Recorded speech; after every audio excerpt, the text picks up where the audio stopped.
আমি পুলিশ মন্ত্রী হিসাবে এই মুহূর্তে ডেপুটি সিএম এবং পুলিশ মন্ত্রী হিসাবে অভিষেক বন্দ্যোপাধ্যায়কে দেখতে চাই। মমতা বন্দ্যোপাধ্যায়ের ঘনিষ্ঠ হেভিওয়েট মন্ত্রী থেকে শুরু করে তৃণমূলের বর্ষিয়ান সাংসদ পুলিশের চরম সমালোচনা করছেন, তাদের ব্যর্থ বলছেন, দক্ষতা নিয়ে প্রশ্ন তুলছেন যে পুলিশ সরাসরি মমতা বন্দ্যোপাধ্যায়ের হাতে। Enough is enough. পুলিশকে বলবো অ্যাক্ট নাও। কি করে কলকাতা শহরে বিহার থেকে 9mm পিস্তল আসছে, এটা তো ভাবা দরকার। পুলিশ কি করে? আর তাৎপর্যপূর্ণভাবে এই আবহেই তৃণমূলের ভরতপুরের বিধায়ক হুমায়ুন কবির বলছেন তিনি অভিষেক বন্দ্যোপাধ্যায়কে এখনই পুলিশ মন্ত্রী হিসেবে দেখতে চান। অর্থাৎ যার মানে দাঁড়ায় হুমায়ুন কবির চান মমতা বন্দ্যোপাধ্যায়ের হাত থেকে পুলিশ দপ্তর নিয়ে অভিষেক বন্দ্যোপাধ্যায়কে দেয়া হোক, তাও আবার অবিলম্বে। এখনো তিনি আমাদের মুখ্যমন্ত্রী হিসাবে থাকুন, কিন্তু অভিষেক বন্দ্যোপাধ্যায়ের অভিষেক হওয়া এখনই দরকার। কারণ অভিষেক বন্দ্যোপাধ্যায় যদি কিছুটা লোড নেন বা রাজ্য প্রশাসনের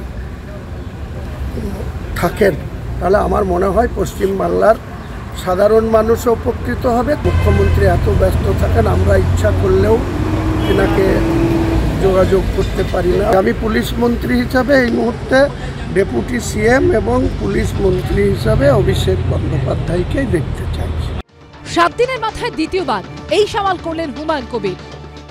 ডাইরেক্ট সিএম না হলেও নেত্রী সিএম থাকলেও ডেপুটি সিএম করে স্বরাষ্ট্র দপ্তরের দায়িত্ব অভিষেক বন্দ্যোপাধ্যায়ের হাতে দিলে সাংগঠনিক এবং প্রশাসনিক অভিষেক বন্দ্যোপাধ্যায় যে দক্ষতার পরিচয় রাখছেন, দলের পক্ষে আরও অনেক মঙ্গল হবে।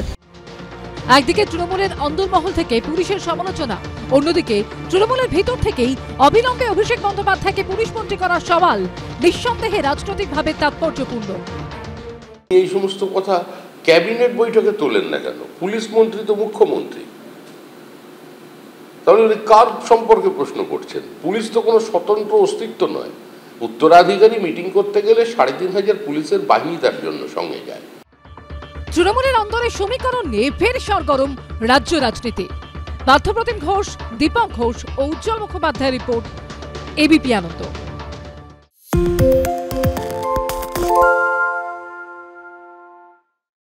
সত্য অন্তহীন, সত্যের খোঁজও তাই, সত্য সন্ধানে তাই আমরা অক্লান্ত, অকুতভয়। এবিপি আনন্দ নতুন ভাবনার প্রতীক, যা মনে মুক্ত, তথ্যে যুক্ত এবং যাবতীয় সীমানার বাঁধন থেকে মুক্ত। সীমা না শব্দটির মধ্যেই লুকিয়ে আছে মানা শব্দটি, যেন চোখ রাঙানি এক অদৃশ্য বেড়াজাল, যা আটকে রাখে আমাদের এক ছোট্ট গণ্ডির মধ্যে। একমাত্র সঠিক খবরই গড়ে তুলবে এক মুক্ত সমাজ। সেই জগৎ গড়ার লক্ষ্যে কোনো সীমানার ঠুকুটি আমরা মানব না। এবিপি আনন্দ এগিয়ে থাকে, এগিয়ে রাখে।